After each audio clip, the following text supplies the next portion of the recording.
Bonjour, c'est Jules Lavie pour Code Source, le podcast d'actualité du Parisien.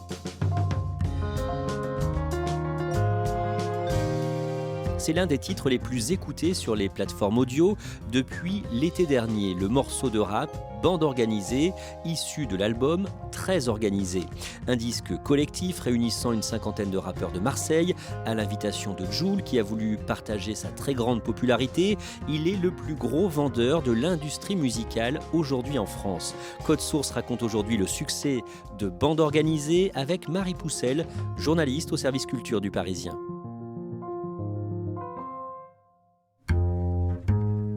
Marie Poussel, vous couvrez le rap pour le Parisien et vous êtes marseillaise.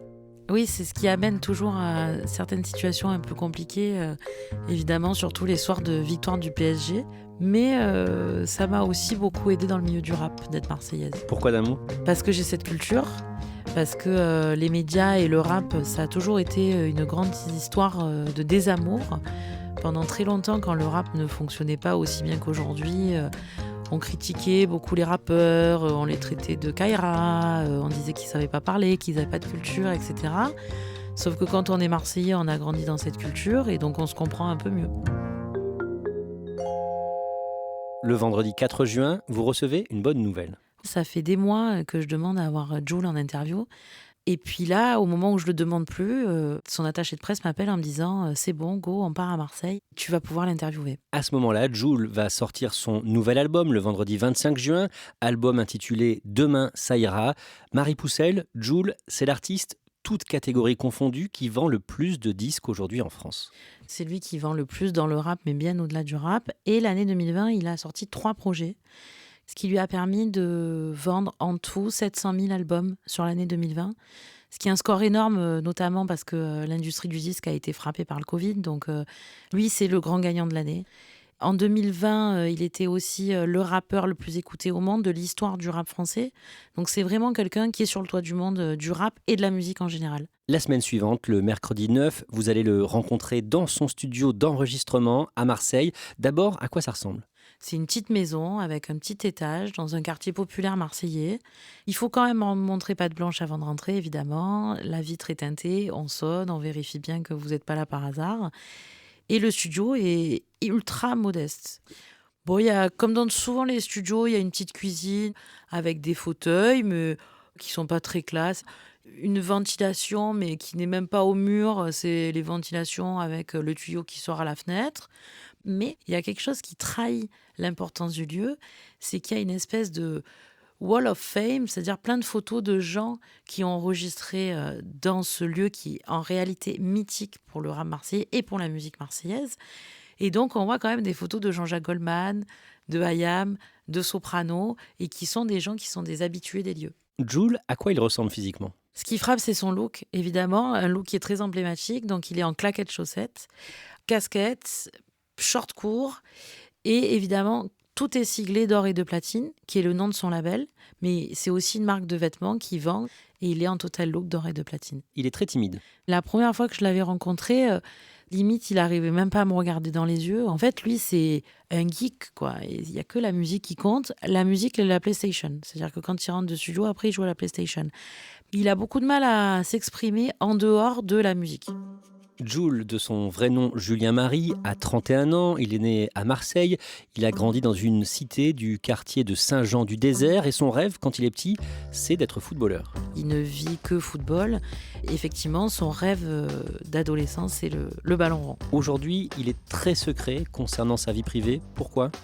Il n'a pas envie d'en parler, ça fait partie des gens comme Mylène Farmer qui cultivent un peu ça. Il est très précautionneux en fait de ne pas avoir de risques par rapport à sa vie privée, donc on ne sait rien et on ne pose que très peu de questions sur sa vie privée. Marie Poussel, vous allez nous raconter le succès de Bande organisée, un album collectif sorti en octobre 2020 avec des dizaines de rappeurs marseillais, parmi eux Akhenaton et Shuriken d'IAM. Rappelez-nous l'importance de ce groupe. Dans les années 90, IAM s'impose comme un des groupes phares du rap français. Ils étaient très très ancrés dans la société, donc ils racontaient des problèmes sociaux avec des textes ultra bien ciselés, des productions très poussées, Ils ont fait des allers-retours aux États-Unis, donc ils se sont imprégnés de toute la culture hip-hop américaine. C'était vraiment un groupe emblématique et mythique. Assis en tailleur, voilà des heures que je médite. Sur ma montagne et je n'arrive pas à faire le vide. Je focalise sur le diaphragme. Évidemment, l'école du micro d'argent, toujours aujourd'hui, est considérée comme un des plus grands albums de rap, et par son écriture, et dans son discours. Petit frère a déserté les terrains de jeu. Il marche à peine et veut des bottes de 7 lieues. Petit frère veut grandir trop vite, mais il a oublié que rien ne sert de courir. Petit frère. Et même dans la forme, c'est quasiment parfait à l'oreille. Et surtout, c'est aussi une bascule extrêmement populaire, c'est-à-dire que tout l'album est une succession de tubes. Déjà, à l'époque, les membres d'IAM ont initié ou participé à plusieurs projets collectifs. Oui, ça fait partie de la culture hip-hop, c'est-à-dire qu'en fait, on redonne toujours la force aux autres. Et donc, ils ont créé un label qui s'appelle la Cosca. Ils ont commencé à signer d'autres artistes plus petits qu'eux. Ils ont fait notamment la première BO du film Taxi, qui avait beaucoup marché. Il y a un autre groupe important dans l'histoire du rap à Marseille, fondé au même moment, c'est Psychiatre de la Rime. Et c'est IAM qui décide de leur donner de la force et de les produire à tel point que Akhenaton va hypothéquer sa propre maison. Alors, sa femme n'était pas super contente pour produire ce premier album des Psychiatres de la Rime. J'ai pas choisi l'alcool pour noyer mes soucis, car je sais que la bouée du diable, il remontera en surface. Et donc l'un des membres du groupe, Soprano, va faire une très belle carrière en solo. Ça va être le rappeur le plus populaire avec Maître Gims aujourd'hui en France. Et effectivement, il a commencé dans ce groupe de rap. Jul, qui est né en 1990, a grandi avec ses artistes. Il commence le rap dès ses 12 ans et il réalise son premier album quand il a 24 ans. Dans ma paranoïa, à quoi ça ressemble ? C'est très bizarre, c'est quelque chose qu'on n'a jamais entendu ailleurs. Ce soir j'oublie tout, et quand je repense à ce jour, je me dis que la vie est courte, on partira tous un jour. Alors je m'en tape de vos discours, derrière le bonheur moi je cours. Il a vraiment sa patte, c'est-à-dire que c'est quelqu'un qui va piquer des sons sur YouTube. Il n'est pas du tout à l'origine de ces sons et il va les machiner pour en faire des mélodies hyper simples et très entêtantes.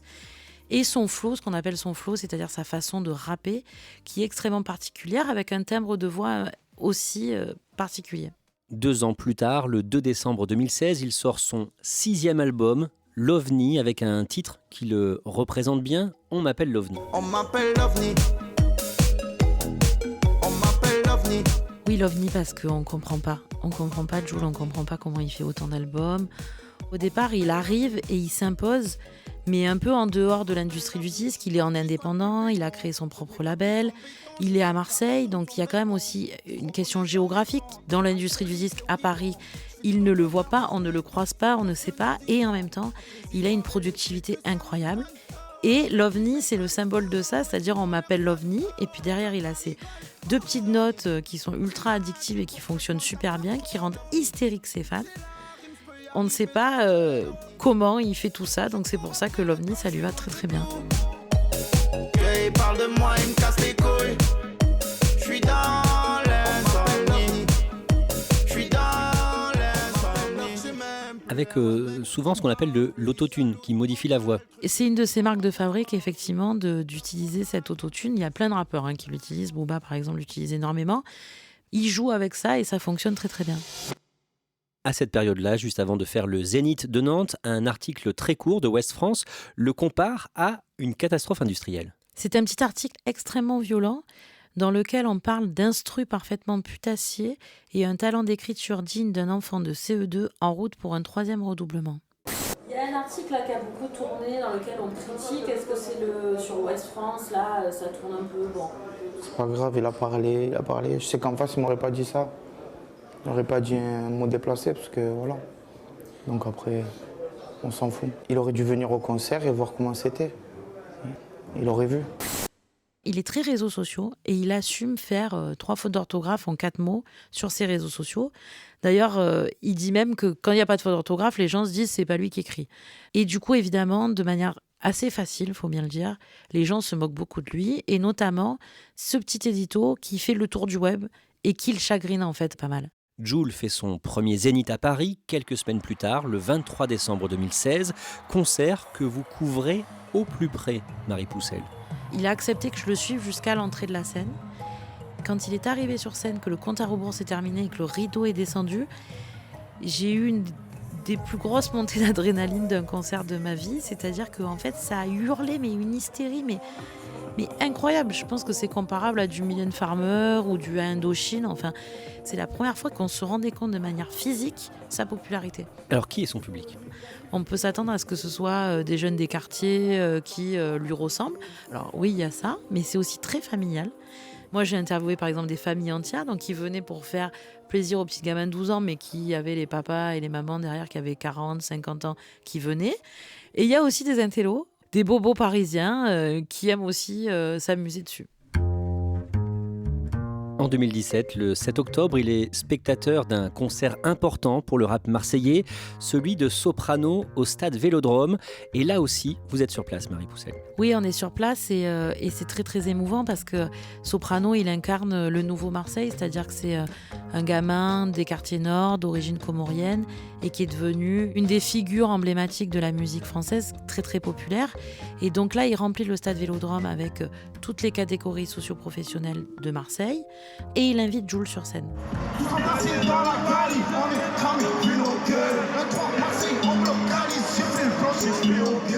Ils font un titre ensemble et quand Jul arrive sur scène, il se passe encore quelque chose de l'ordre du zénith que j'avais vu avant, c'est-à-dire une hystérie, mais là c'est puissance 10 puisque c'est 60 000 personnes. Ce qui est assez émouvant, c'est que quand il descend de scène, Soprano lui dit c'est la nouvelle génération, faut pas lâcher, tu vas tout déchirer. Il lui donne un message d'encouragement. On fait un saut dans le temps de près de 2 ans.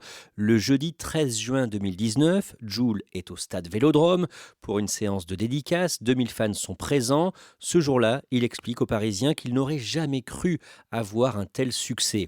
Cet événement est organisé pour la sortie de son 12e album qu'il s'apprête à défendre sur scène dans plusieurs grandes salles de France et surtout le 6 juin 2020, justement au stade Vélodrome. Oui, pour lui, c'est vraiment un rêve de gamin. D'ailleurs, il a une petite formule qui est assez drôle qui dit en tant que footballeur, il a toujours voulu jouer à l'OM et fouler cette pelouse mythique avec un ballon au pied, mais sauf que là, il va y aller avec un micro à la main. Mais l'épidémie de Covid repousse ce rêve et à partir du premier confinement, en mars 2020, Jul s'attelle à un autre projet. Ça fait des années qu'il a en tête un projet, c'est de réunir toutes les générations de rappeurs marseillais, de tous les quartiers de la ville aussi, pour en faire un album, une compilation. Et c'est ce qu'il va faire. Comment il fait concrètement ? Il est déjà proche de pas mal de rappeurs, avec qui il fait beaucoup de duos. Il commence à en parler. Évidemment, tout le monde est ultra preneur de ce projet, parce que Jul, c'est une icône, donc plus personne ne lui dit non. Et au fur et à mesure, ils vont créer un groupe WhatsApp dans lequel tous les rappeurs vont interagir. Et là, ils commencent à enregistrer des morceaux. Cet album va s'appeler 13 organisés. Il rassemble une 50aine de rappeurs, 14 morceaux, dont la piste 13, avec notamment Akhenaton, Je suis Marseille. Je suis de l'époque où cette ville a connu tant de peine, où sa jeunesse s'envoyait du rêve dans les veines. Lorsque les vrais avec leurs poèmes naient des chrysanthèmes, mais que les grands baladaient les fers dans les vestes. C'est un titre très important. Personnellement, c'est mon préféré. Parce qu'en réalité, il va faire le lien entre l'ancienne génération, c'est-à-dire Akhenaton et Shuriken, et aussi Laura Luciano, et aussi Jul Alonso, à l'image du rap marseillais, c'est-à-dire, même si le style n'est pas le même, on va réussir à faire une démonstration de force. Je marche en bande organisée, pas là pour sympathiser. Ils ont pas cru en moi, t'inquiète, au final ils ont réalisé. Bon, parce que tu sais pas teaser, tire pas si tu sais pas viser. Quelques mois avant la sortie de cet album, un single sort en plein cœur de l'été, le 15 août 2020. Ça s'appelle Bande organisée. D'abord, où est tourné le clip ? Alors le clip, il est tourné au stade Vélodrome. Ils sont dans le fameux vestiaire des joueurs de l'OM et ils sortent comme ça sur la pelouse du stade Vélodrome avec leurs chansons. Oui, m'a gâté. RS4 Grinardo, bien sûr, qui m'ont raté. Qui participe à ce morceau ? SCH, avec des punchlines qui deviennent aujourd'hui complètement mythiques, notamment un oui m'a gâté. M'a gâté, c'est de l'argot marseillais, ça veut dire ma chérie. Et puis il y a évidemment Jul, il y a Koff, toute une série de rappeurs qui vont chacun en fait faire des couplets qui vont être mythiques. Pourquoi ils vont être mythiques ? Parce qu'en réalité, il y a une espèce de cercle vertueux Le rap, c'est beaucoup d'ego. Donc là, comme ils sont tous ensemble, ils ont tous envie de faire mieux que l'autre. Et du coup, ça donne un morceau fantastique. Qu'est-ce qu'on peut citer d'autre comme punchline ou comme couplet ? Alors, il y en a une qui est nique ta mère sur la canne-bière, nique tes morts sur le vieux port, mis à mort, c'est les quartiers sud, c'est les quartiers nord. Nique ta mère sur la canne-pierre, nique tes morts sur le vieux port. Mis à mort, c'est les quartiers sud, c'est les quartiers nord. Nique ta mère sur la canne-pierre, nique tes morts sur le vieux port. Je suis la zone sans casse sur un scooter quitté. Il y a la punchline de Jul, je suis à la zone sans casque sur un scooter quitté. Évidemment, il y a c'est le J, c'est le S. Le J c'est le S, genre le RS. Une glace épaisse, elle est belle et qu'un APS. Le J c'est le S. C'est-à-dire le J, c'est le surnom de Jul, c'est le S, le surnom de SCH. Ça, c'est une punchline de Naps. Évidemment, le fameux refrain par le rappeur Sosomanes, qui a été extrêmement reprise notamment par les joueurs de foot quand ils marquaient des buts dans des grandes rencontres, c'est Ça fait Zumba, café au carnaval. Je suis dans le 4x4 teinté, pisté par la banale. En bande organisée, personne peut nous canaliser. Dans la zone, ça fume la fusée, pisté par les banalisés. Hasta luego, fais un, hasta luego, fais un deux, hasta luego. Tout ça donne un morceau très festif et aussi très long. oui, hors format, alors que les morceaux de rap sont de plus en plus courts pour pouvoir être calibrés pour les radios et pour les réseaux sociaux. Celui-là, il fait 6 minutes 14. Marie Poussel, ce titre, Bande organisée, est un succès phénoménal. Un succès qui dépasse les fans de rap, qui rentre dans la culture populaire, à Paris beaucoup aussi. Les réseaux sociaux vont s'en emparer, des gens se tatouent des punchlines sur le corps. À Marseille, il y a des tags de ici c'est pas la capitale, c'est Marseille PB qui naissent un peu partout. Ça va devenir vraiment une chanson qui devient sûrement un des titres de l'histoire du rap les plus importants. Sur YouTube, par exemple, le clip a été vu plus de 320 millions de fois. Ce succès a aussi permis à certains rappeurs de doper leur notoriété, par exemple SCH. SCH, c'est un rappeur qui a 28 ans. Il a un look très particulier parce qu'il a les cheveux très longs. Il a été habillé à un moment donné un peu comme un rocker. Il était managé par le manager de Johnny, donc il avait des grosses vestes à fourrure, etc.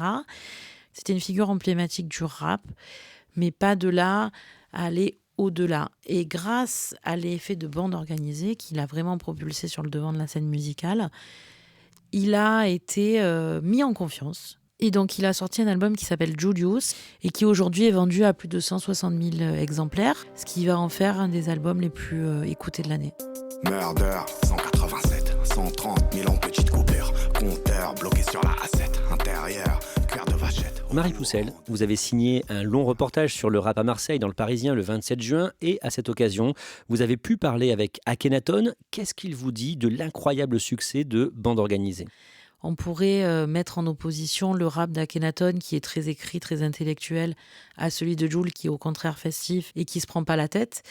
Et en réalité, Akhenaton est extrêmement touché et ému par ce nouveau succès de ce deuxième âge d'or.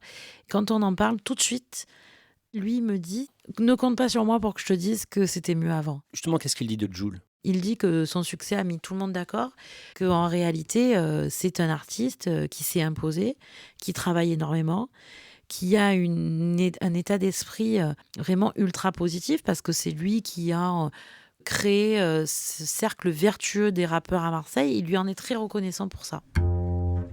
Commercialement, comment est-ce que les droits ont été répartis ? C'est assez symbolique de l'état d'esprit de Jul. C'est-à-dire qu'il y a eu 51 artistes, ils ont eu 51 contrats équivalents. Donc sur le succès commercial de bande organisée, chacun gagne la même chose. Un dernier mot, Marie Poussel, le rap aujourd'hui, qu'est-ce que ça pèse dans l'industrie musicale en France ? C'est très simple, le rap aujourd'hui, c'est le mastodonte de la musique dans les styles. C'est-à-dire que les gens écoutent énormément de rap, de toutes les générations.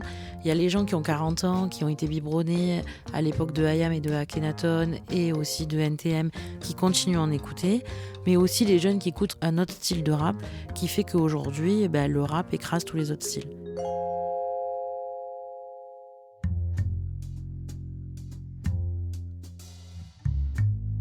Merci à Marie Poussel. Code Source est le podcast quotidien du Parisien, disponible sur leparisien.fr et toutes les plateformes audio.